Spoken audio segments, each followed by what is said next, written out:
Bismillahirrahmanirrahim. Assalamualaikum warahmatullahi wabarakatuh.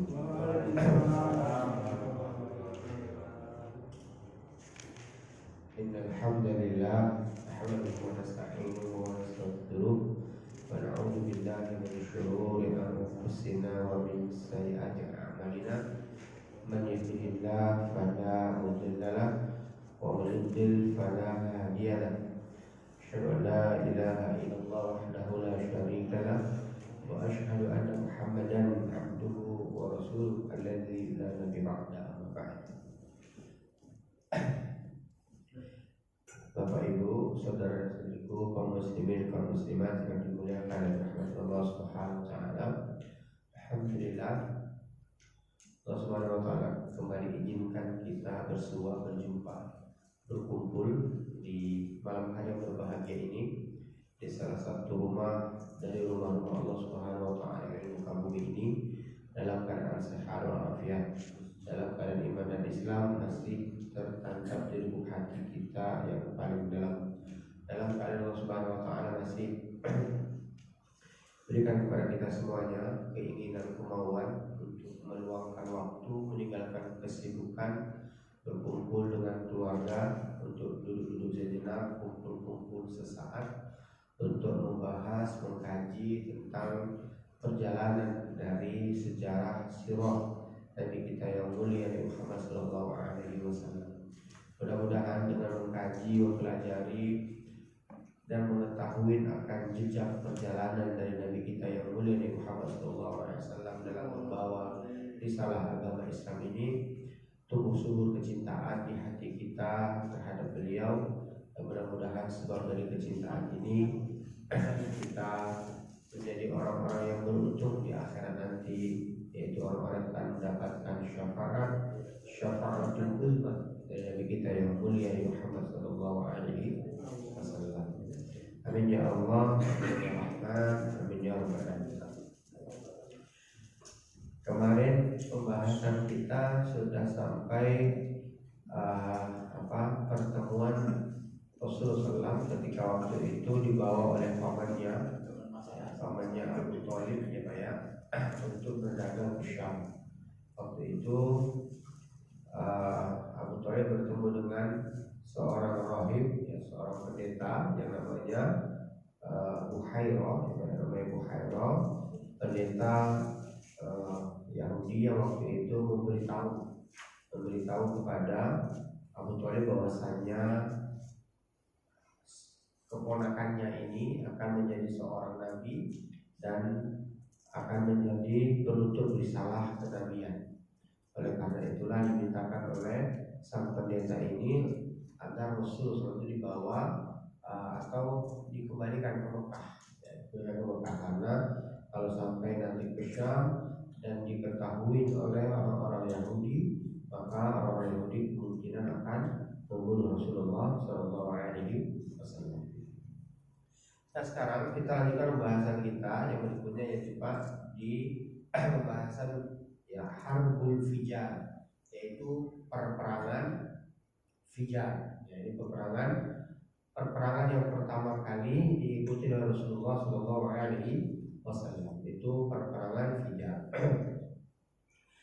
Nah, waktu terjadi perperangan Fijar ini Pak, Rasulullah SAW waktu itu Rasulullah berumur 15 tahun. Jadi beliau berumur 15 tahun terjadi perang Fijar, perang Fijar. Perang ini terjadi selama 4 tahun. Terjadi selama 4 tahun, tapi perangnya itu cuma beberapa hari doang. Perang, setelah itu nanti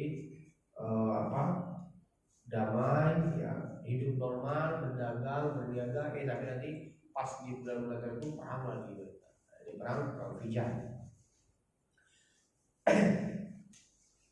Kanat harbul fijari baina Quraisy wa man ma'ahum min Kinanah. Nah, perang Fijar ini Pak, kata Syekh, terjadi antara orang-orang Quraisy yang waktu itu bersekutu dengan Bani Kinanah. Jadi mereka itu istilahnya ya, berkolaborasi ya gitu Pak ya. Jadi orang Quraisy bersekutu dengan Bani Kinanah, perang melawan siapa Pak? Melawan dari dari Bani Qais, dari Bani Qais Ilan, dari Bani Qais Ilan, dari Bani Qais Ilan. Jadi ada Bani Qais Ilan melawan Quraisy dan Kinanah. Ini perperangan. Wa kana al-qaidu Quraisy wa Kinanah ya kulluha harbu min Bani Umayyah.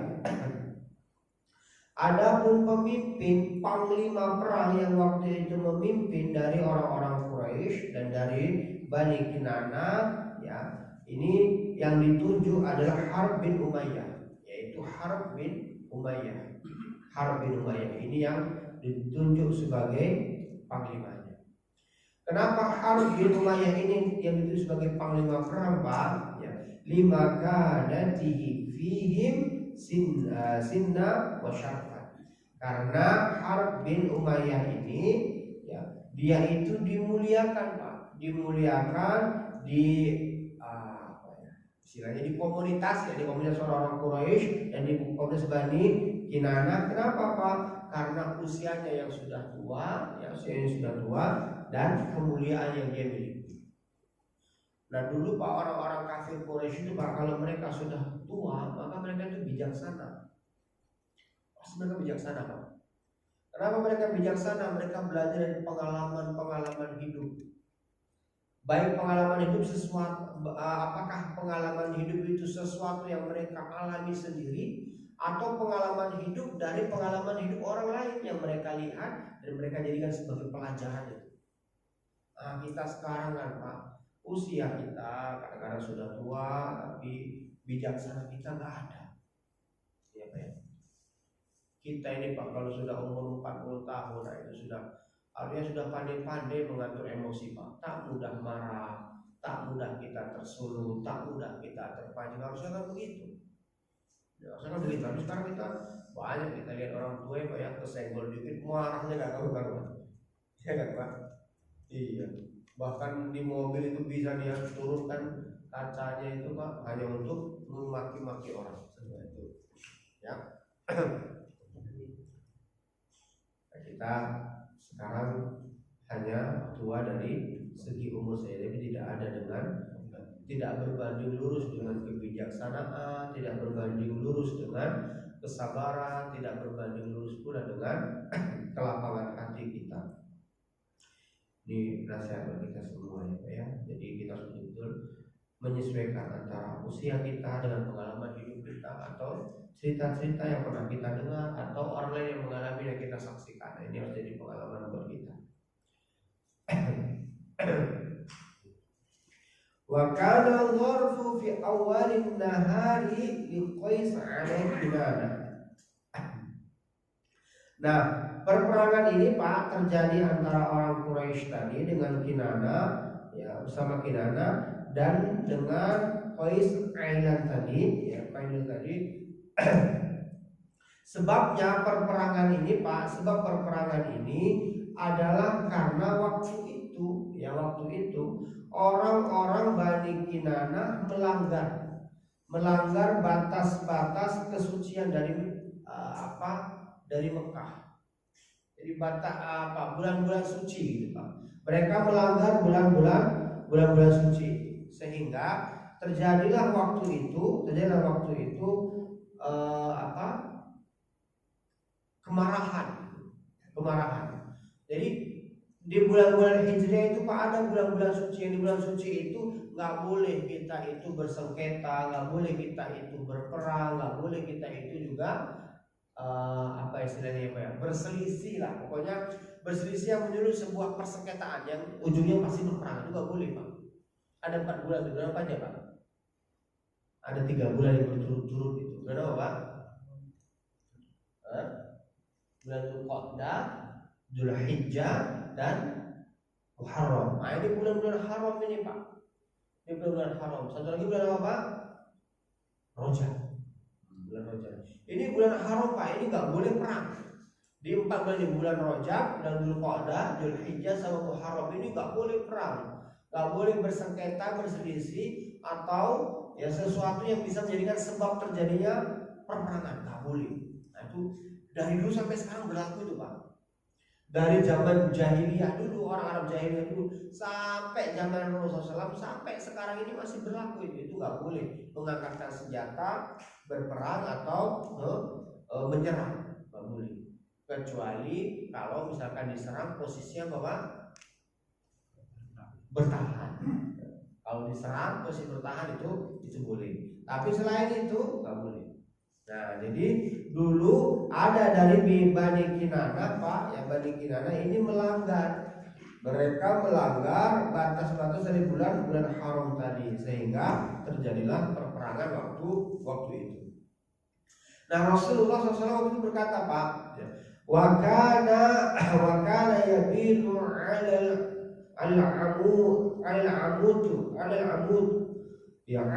al-amuti ai bihajri lahu nailil rabbi.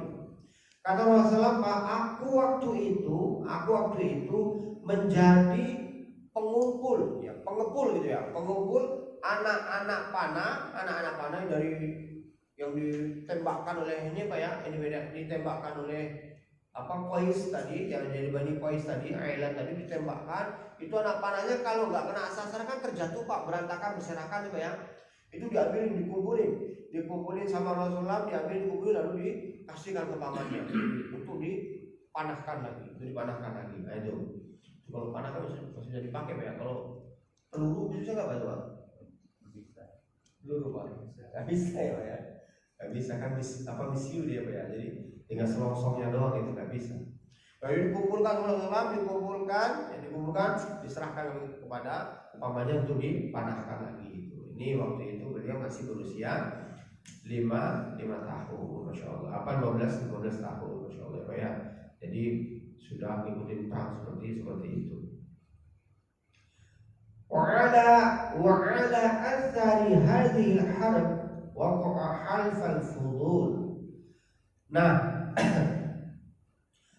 sebab pengaruh dari perperangan ini Pak, ya sebab dari pengaruh atau katakanlah jejak ya Pak ya, bekas ya atau akibat dari perperangan ini Pak, terjadilah waktu itu sebuah perjanjian. Yang perjanjian itu namanya ya hilful fudul. Nah, ini perjanjian hilful fudul. Yang mana perjanjian ini dilakukan di Dzulqa'dah, di bulan Dzulqa'dah. Jadi bulan apa ini tadi Pak? Bulan apa ini Pak? Dzulqa'dah ini Pak? Bulan yang haram ya Pak ya. Dzulqa'dah, Dzulhijjah, Muharram, dan bulan apa Pak? Rajab. Nah ini, jadi diadakan di bulan haram itu, yaitu perjanjian. Jadi di bulan Dzulqa'dah nama perjanjiannya Hilful Fudul ya. Perjanjian Hilful Fudul fi syahril haram, di bulan yang haram ya. Ya waktu itu Pak, tada'at ilaihi qabail min Quraisy. Waktu itu berkumpul semua kabilah-kabilah, kaum-kaum yang terkemuka dari kalangan orang-orang Quraisy. Mereka berkumpul. Wa Banu Hashim, demikian juga dengan Bani Hashim. Jadi orang-orang Quraisy dari Bani Hashim wa Banu Muttalib, dan dari keluarga ya, Banu itu kan keluarga Pak, keturunan gitu. Dan dari keturunan Al-Muttalib ya, kakeknya Rasulullah Sallallahu Alaihi Wasallam ya. Nah ini Wasad dan Bani Asad ibnu Abdul Uzza, demikian berkumpul Pak. Jadi orang Quraisy dari Bani Hashim, Bani Al-Muttalib, dan dari Bani Asad bin Abdul Uzza itu kumpul ya, kumpul. Wa Zuhra bin Kilab, dan Zuhra bin Kilab ini juga dari keluarganya berkumpul semuanya. Wa Taim bin Murrah ya, juga sama Pak, Taim bin Murrah juga berkumpul. Di semua pembesar-pembesar ini Pak, tokoh-tokoh semua ini, tokoh-tokoh yang mereka punya pengikut, punya pengaruh, gitu. punya pengaruh, dan mereka punya power Pak, punya power. Nih berkumpul semuanya. Fajtama'u fi dari Abdillah bin Juda'an, yang mereka waktu itu berkumpul di rumah Abdullah bin Juda'an. Tuh, kumpul Pak di rumah Abdullah bin Juda'an. Jadi orang-orang Quraisy dulu Pak, mereka disebut jahiliyah itu bukan karena mereka bodoh dalam arti yang sebenarnya, enggak Pak. Jadi orang-orang kafir Quraisy dulu mereka disebut jahiliyah, bodoh itu bukan dalam arti bodoh dalam arti yang sebenarnya, enggak, karena mereka orang-orang cerdas. Mereka sudah mengenal musyawarah, mereka sudah mengenal membuat perjanjian. Oh, itu berarti kan orang-orang cerdas itu kan Pak. Kenapa kok disebut dengan jahiliyah? Kenapa Pak? Hah? Kenapa Pak? Karena agamanya Pak.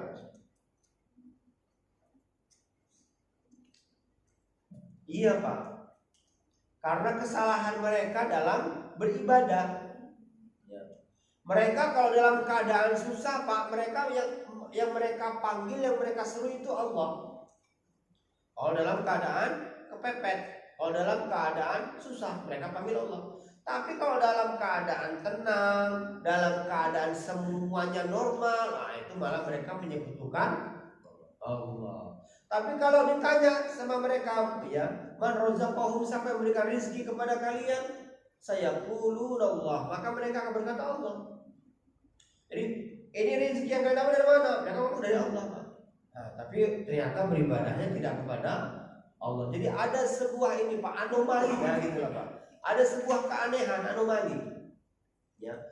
Sesuatu yang enggak sinkron ya, dengan apa yang dikatakan dengan perbuatan yang dilakukan. Nah, itu kan makanya mereka sebutkan orang-orang bodoh, orang-orang jahiliyah, ya, orang-orang jahiliyah bodoh dalam arti yang penyembahan dan peribadatan mereka kepada Allah Subhanahu wa taala.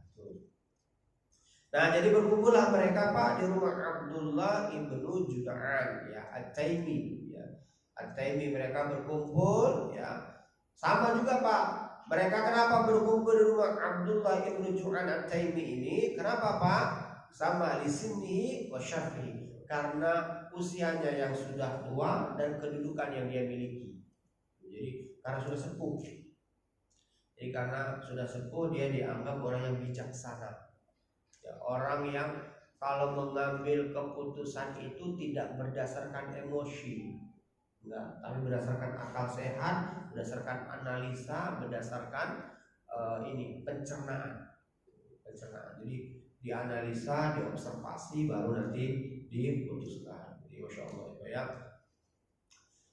Nah ini Pak, ta'aqadu wa ta'ahadu ala, ya, ala alla yajidu bi Makkati madluman min ahliha wa ghairihim min sa'irin nasi illa qamu ma'ahu.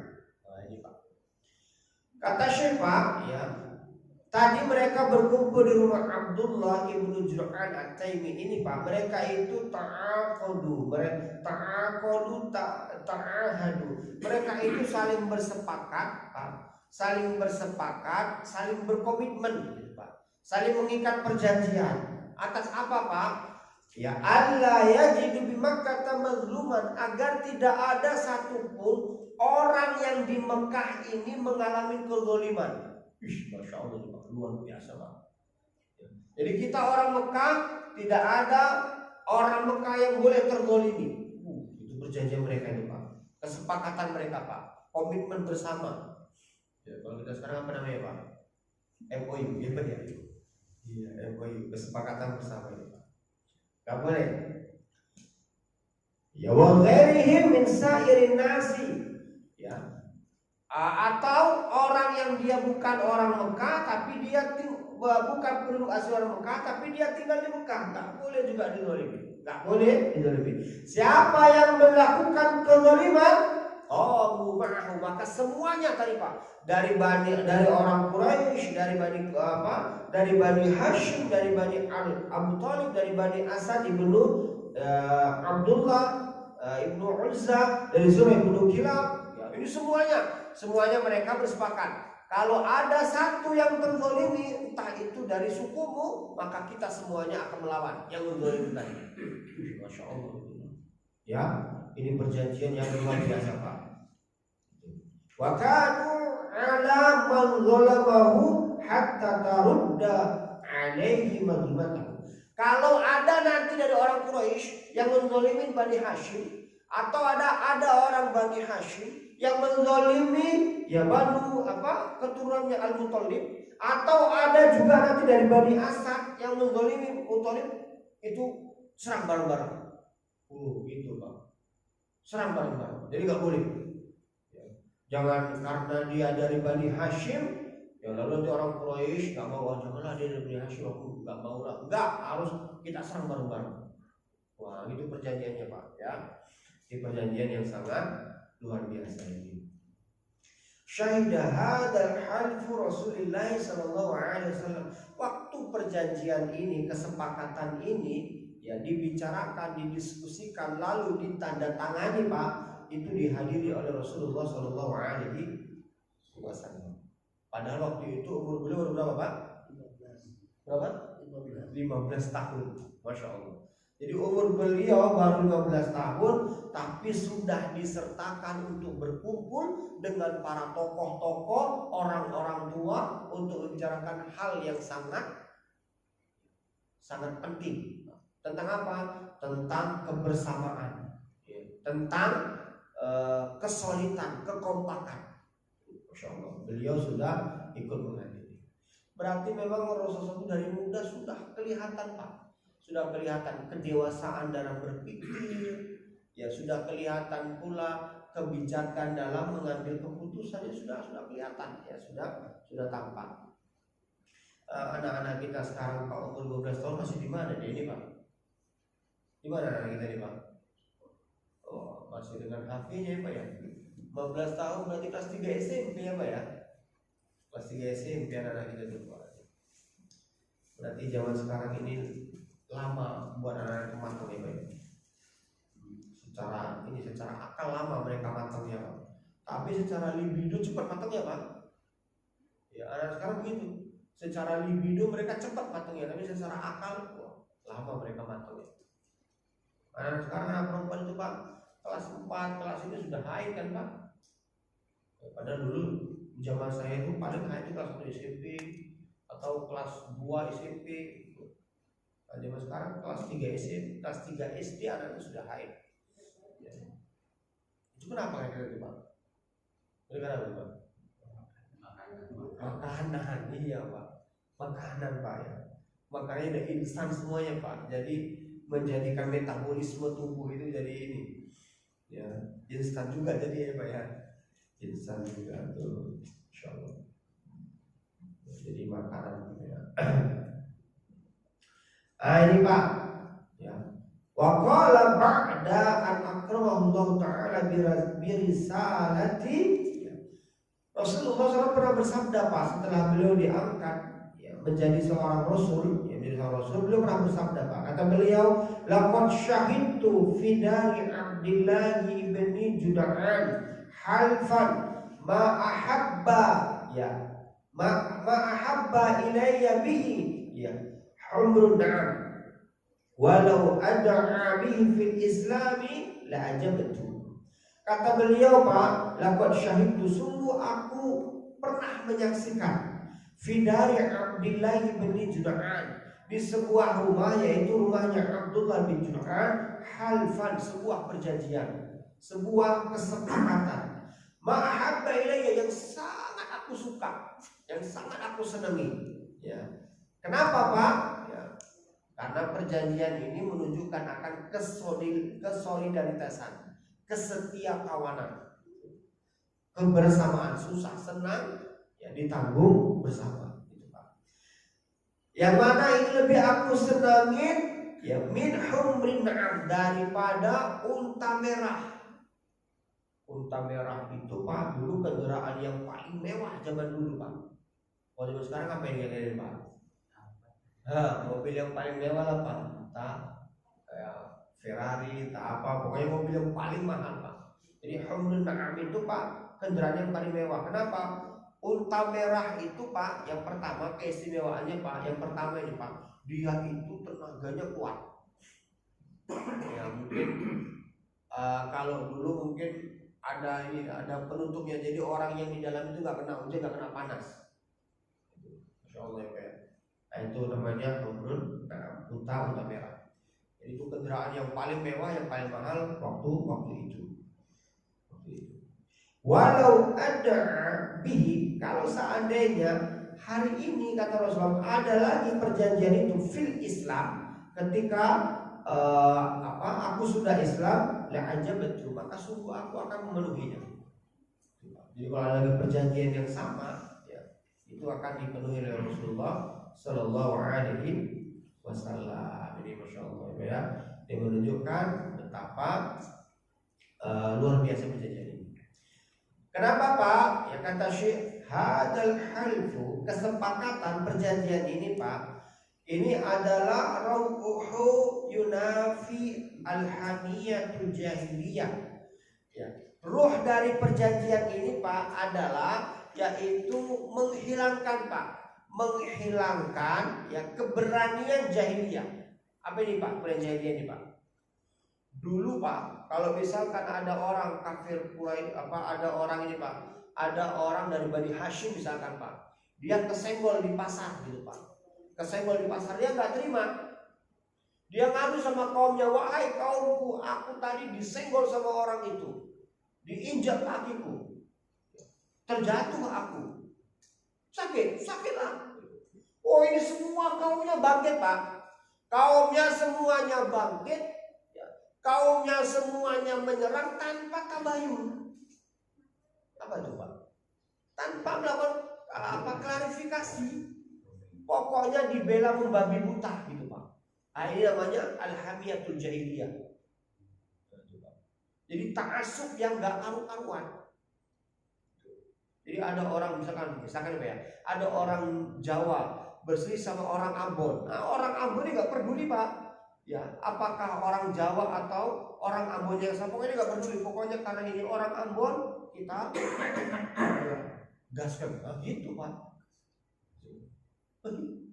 Tanpa nanya siapa yang salah, gimana kronologisnya, bagaimana awal mulanya, asal mula awal ininya, latar belakangnya nggak ditanya Pak. Yang penting kamu sukuku diganggu sama orang tak belain. Begitu. Kemarin kan Pak. Orang Kerawang sama Madura, ya Pak ya. Nah, itu kan nggak tahu kita siapa yang salah, apakah orang Kerawang atau orang Madura yang salah, ya kan Pak? Oh itu kan hampir terjadi perang-perangan Pak. Nah itu Pak, jadi namanya alhamiyatul jahiliyah. Dulu itu sudah dihilangkan Pak. Sekarang di zaman kita sekarang dimunculkan lagi, ya kan Pak? Iya muncul lagi ta'assub yang ini, ya. Makanya saya kan orang Batak Pak, ada itu ada persatuan orang Batak Pak, saya nggak mau ikut Pak. Nggak mau ikut saya, ini hanya buat ta'assub apa itu ta'assub Pak? Fanatik buta saja itu Pak. Ya, iya Pak, fanatik buta, dan nanti ya tahu lah kita ujung-ujungnya itu Pak, pasti kan ujungnya ke jadi duit ya Pak.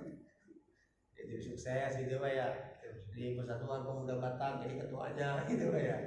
Ya didatangin sama calon. Ya, kamu punya berapa anggota? Banyak anggota, ada 1000 gitu Pak ya anggota. Padahal 100 juga nggak ada anggotanya Pak. Jadi ada Persatuan Pemuda Batak, ada Persatuan macam-macam ya. Persatuan Warga Silima macam-macam. Yang ujung-ujungnya hanya untuk ya itu tadi Pak, alhamiyatul jahiliyah, ya, hanya untuk ya membentuk keta'asupan kepribadian, keta'asupan golongan. Nah ini disebut nanti dengan apa, al-asabiyah namanya Pak, al-asabiyah.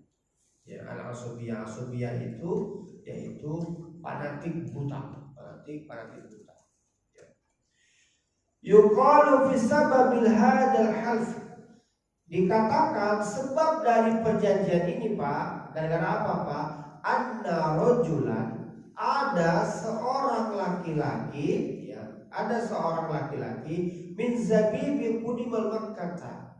Ada seorang laki-laki yang datang ke Mekah, ya, yang dia membawa bibidu'atihi, dengan membawa berbagai macam apa Pak, perbekalannya gitu.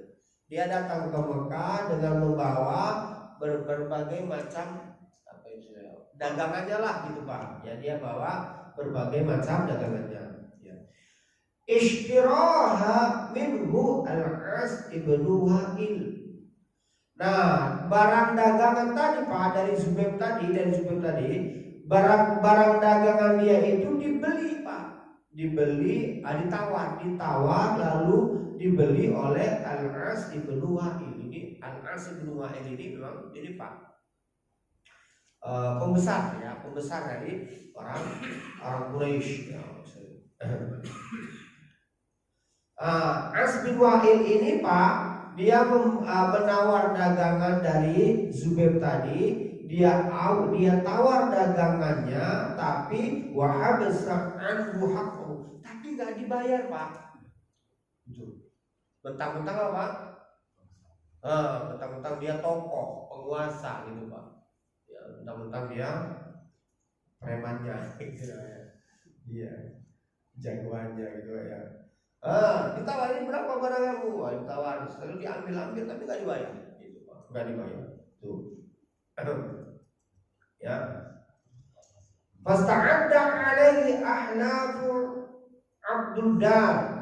Maka ketika si Zubair tadi ini nggak dibayar barang dagangannya Pak, ya, barang dagangannya, maka waktu itu dia mendatangi mendatangi Abdul Dar. Yaitu dia mendatangi Abdul Dar Makhzuman, dan dia juga mendatangi dari Bani Makhzuman, dari Bani Makhzum. Ngadu, gitulah Pak, ngadu. Itu ada orang namanya Al-As bin Wa'il. Dia tawar daganganku, dia bawa daganganku, tapi dia nggak berikan haknya. Dia nggak berikan kewajibannya, dia tahan hakku. Dia tahan hak. Ini berarti dia berani, gitu ya. Berarti dia berani ini untuk menggantikan. Padahal banyak di antara kita kadang-kadang kalau ketemu sama itu orang yang lebih berkuasa nggak berani, gitu ya. Kita terkadang mendiamkan dalam kepedihan, gitu ya.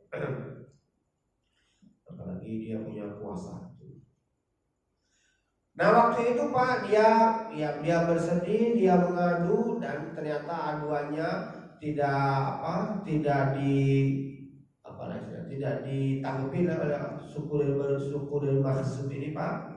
Maka waktu itu dia pun naik ke atas bukit, seraya dia waktu itu mengucapkan syair Pak, mengucapkan syair apa, kesedihan lagi Pak, syair kesedihan, kekecewaan gitu.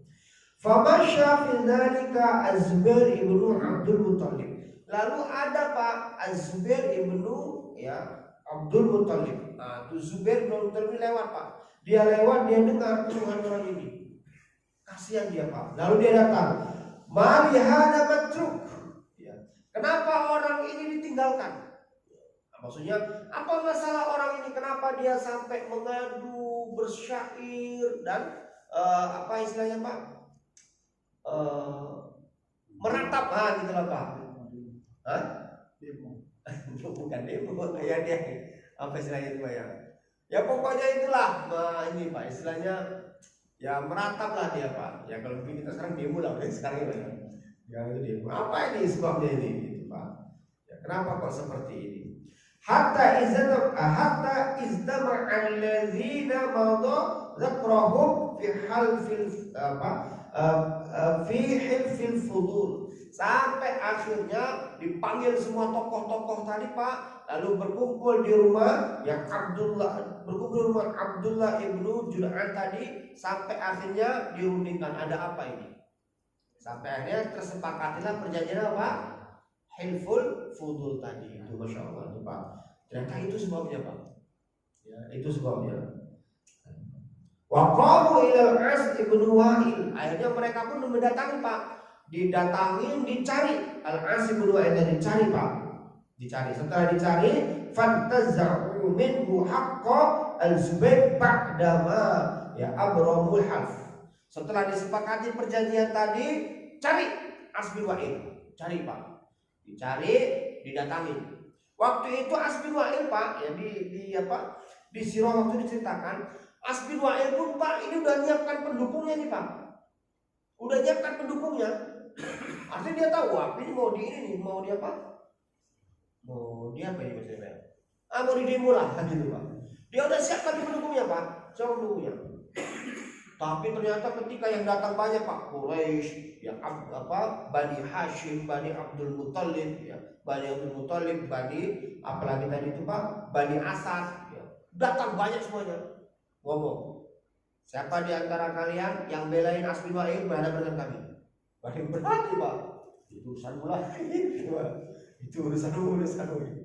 Ternyata akhirnya Pak As pun membayar sebanyak jumlah yang dia berikan. Nah, itu Pak, itu Masya Allah Pak ya. Itu perjanjian yang sangat luar biasa yang Rasulullah hadiri waktu itu. Ya bagaimana kesetia kawanan, solidaritas. Padahal ini Zubair ini orang asing Pak. Dia orang asing datang ke Mekah untuk berdagang, tapi lindungi, gak boleh. Di Mekah ini ada orang yang terzalimi. Gak boleh. Makanya kalau orang Arab asli Pak, Bapak misalkan orang Arab asli Pak, di Arab asli Pak ya, bukan orang-orang Pakistan atau Bangladesh yang berdagang ini, bukan. Tapi di orang Arab asli Pak, ya. Bapak ceritakan perjanjian ini Pak, mereka nggak tahu ini Pak. Karena ini cerita turun temurun dari kakek-kakek mereka Pak. Ya sebagaimana cerita ini sampai juga ke kita hari ini kan Pak. Iya, turun temurun. Jadi, hargai kehormatan kakek moyang kalian dulu, yang sangat menjaga ya, nama baik, yang sangat solidaritas, yang sangat setia kawan. Itu nggak boleh ada di Mekah ini yang terzalimi. Di tanah haram, nggak boleh tanah haram ini ada yang terzalimi. Masya Allah, luar biasa.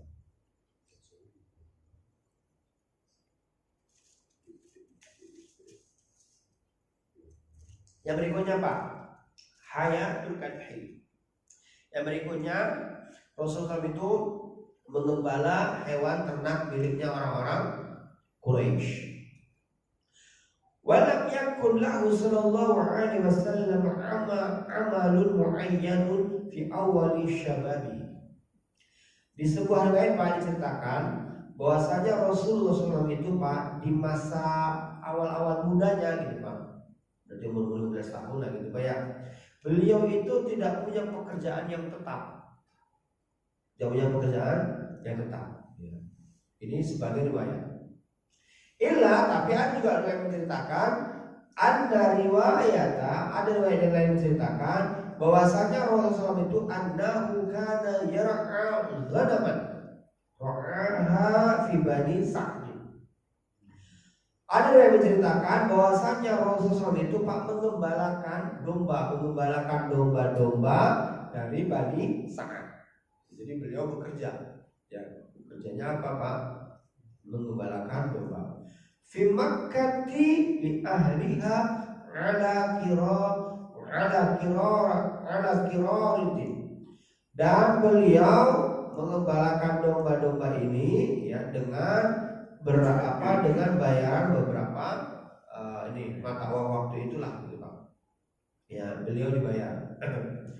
Fil khamisati wa ishrina min sanati kharaja tajiran ila Syam fi mali Khadijah radhiyallahu anha.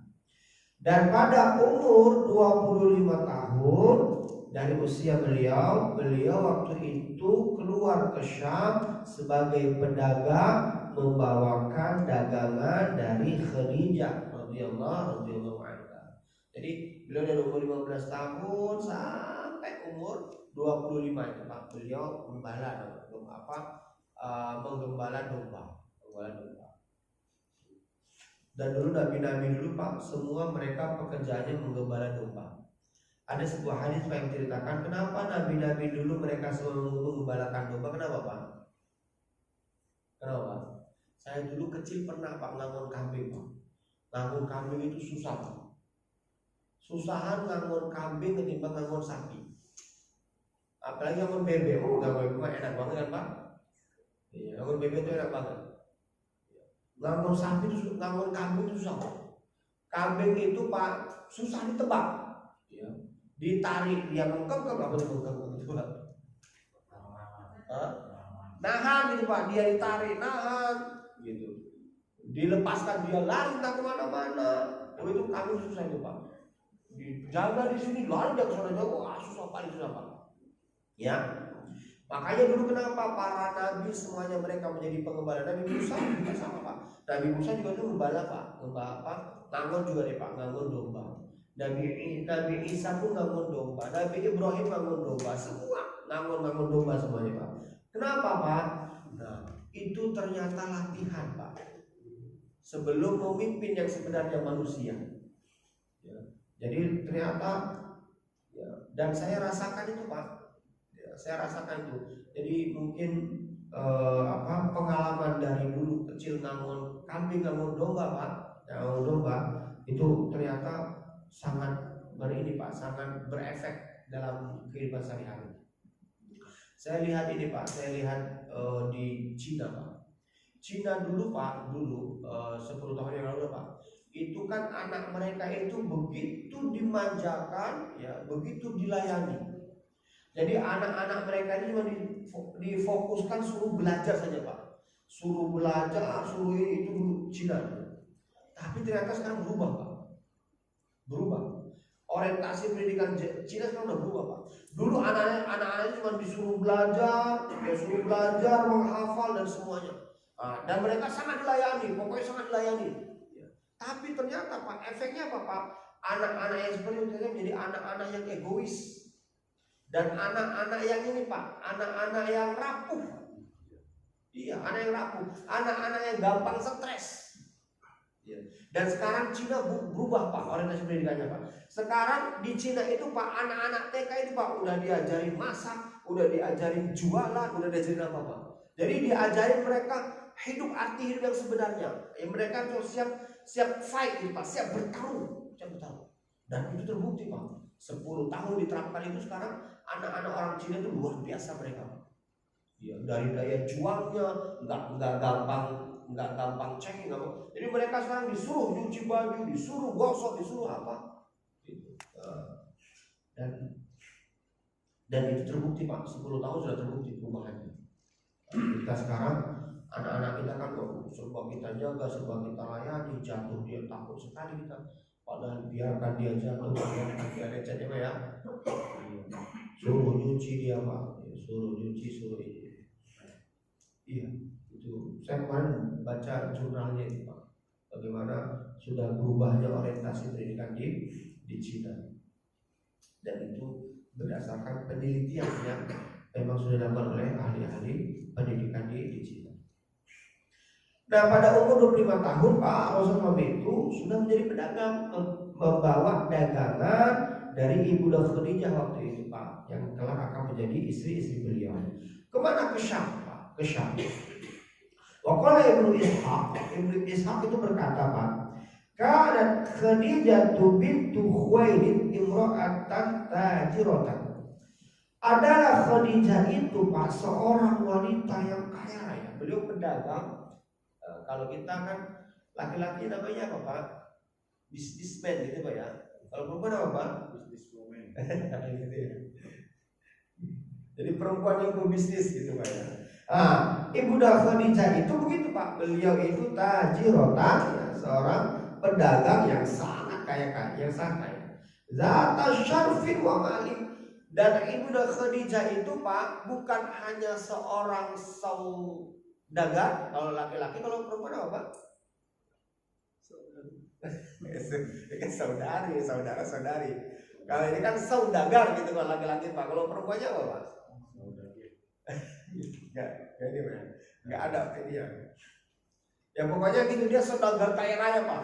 Bukan hanya kaya Pak, tapi cantik Pak. Jadi Bunda Khadijah itu seorang perempuan yang berbisnis, hartawan, kaya raya, punya kedudukan yang mulia karena bapaknya Khuwailid itu Pak tokoh dan cantik pula Pak. Masya Allah ya.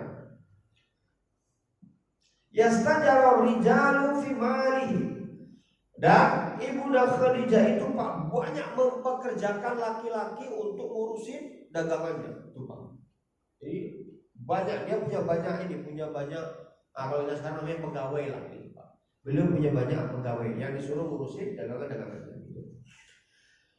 Tadarabahum iyahu bisyai'in yaj'alu lahu. Yang mana waktu itu para pegawai ini mengurusin dagangan Ibunda Khadijah, semuanya bisnisnya itu diatur oleh beliau dan Ibunda Khadijah mempercayakan kepada masing-masing dari orang-orang kepercayaannya. Ya.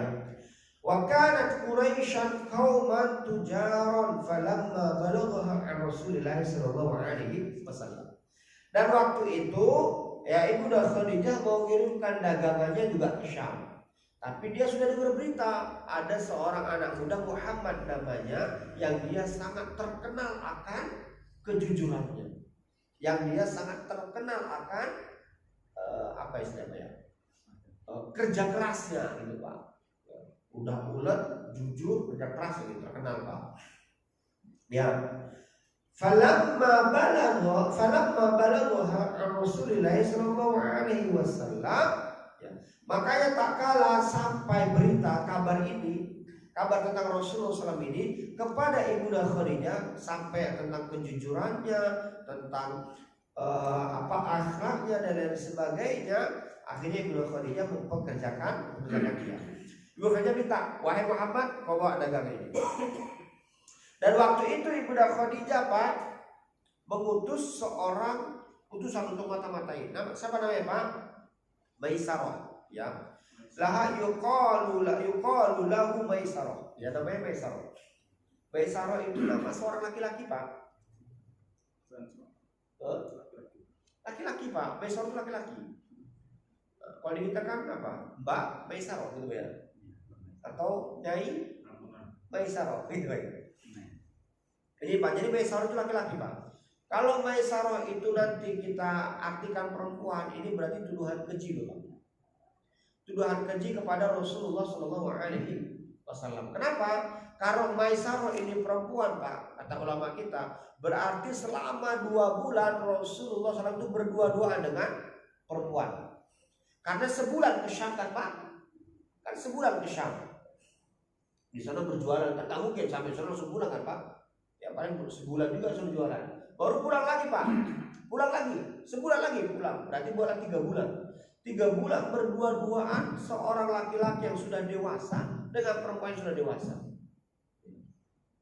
Gimana kira-kira Pak? Makanya ulama menyatakan Maisarah itu adalah nama seorang laki-laki, bukan nama perempuan. Cuma kesalahan kita di Indonesia, Maisarah itu nama buat perempuan. Itu kesalahan kita di Indonesia ini. Mungkin baca ini Maisarah ini cocok ini nama buat nama anakku yang baru lahir gitu ya. Iya, nggak Maisarah ini nama laki-laki Pak, nama laki-laki. Pembantunya Khadijah Pak, yang ditugasi untuk memantau ya Rasulullah SAW dari kejauhan. Itu Pak. Bapak pernah nggak? Saya dulu di kampung saya lihat itu Pak, ada di rumah Ustaz lah, di rumah Ustaz ada kendaraan buruk bersayap itu Pak, tapi wajahnya perempuan. Pernah lihat nggak Pak? Nah, ini apa ya? Itu pun tuduhan keji Pak. Tuduhan keji kepada Rasulullah, bahwasanya itu Muhammad tuh gila perempuan. Tunggangannya aja, tunggangannya Pak. Apa tunggangannya Pak? Tunggangannya itu kuda yang bersayap tapi wajahnya perempuan. Itu kerjaannya orang Yahudi Pak. Dan kita nggak sadar karena tulisannya Arab dan kita juga nggak bisa bacanya gitu Pak ya. Kita tempel aja gitu ya. Kita ngomong kan anak kita, inilah buruk gitu Pak ya. Inilah buruk. Jadi waktu berdagang berdua-duaan sama perempuan, Maisarah namanya ya Pak ya. Waktu Isra Mi'raj juga naik kuda tunggangannya itu kuda yang bersama perempuan juga. Betul-betul gila perempuan lah Muhammad ini gitu Pak ya. Isi Pak. Enggak, sekarang kita bersihkan Pak. Jadi Maisarah ini ada nama seorang laki-laki dan dia ya keluar bersama Rasulullah SAW. Dari mana kita tahu Maisarah laki-laki Pak? Ini Pak, itu bahasa Arab Pak. Khoroja, itu khoroja itu Pak artinya keluar. Ini untuk laki-laki. Kalau perempuan khorojat, ada tak tadi khorojat, khorojat itu berarti perempuan keluar untuk perempuan. Itu bahasa begitu Pak. Kalau mengambil Pak, yang mengambil laki-laki namanya akhoda. Tapi kalau yang mengambil perempuan akhodat. Kalau memukul laki-laki doroba. Kalau perempuan memukul dorobat. Dorobat ada taknya, tak taknis namanya Pak. Ini nak pembahasannya Pak ya. Nah pokoknya begitu. Jadi Pak ya. Wa kharaja fi maliha wa dzalika kharaja ma'ahu gulamuha. Nah ini Pak. Dan Rasulullah SAW keluar dengan membawa seluruh barang dagangan Ibu Khadijah. Wa kharaja ma'ahu gulamahu. Dan keluar bersama Rasulullah itu gulamah. Apa gulamuha? Gulam itu anak muda Pak. Ya. Ismuhu Maisarah, yang namanya adalah Maisarah. Tuh Pak. Berarti baik Maisarah. Hatta qadima Syam, sampai akhirnya mereka sampai di Syam. Ini membuktikan bahwa Maisarah itu laki-laki. Ya Pak, ini terjemahnya betul Pak, laki-laki Pak? Ya.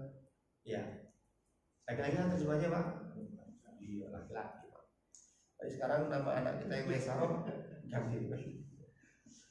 Cukup Pak, mungkin ini besok kita akan bahas tentang pernikahan Rasulullah di Bunda Khadijah. Apa sih yang menyebabkan Rasul tertarik sehingga Rasul waktu itu mengutus sahabatnya Pak ya, untuk melamar Rasulullah Sallallahu Alaihi Wasallam, melamar untuk menjadi suaminya. Dalam keadaan sudah banyak laki-laki yang datang untuk melamar, sudah banyak pembesar yang datang untuk yang melamar, tapi semua ditolak.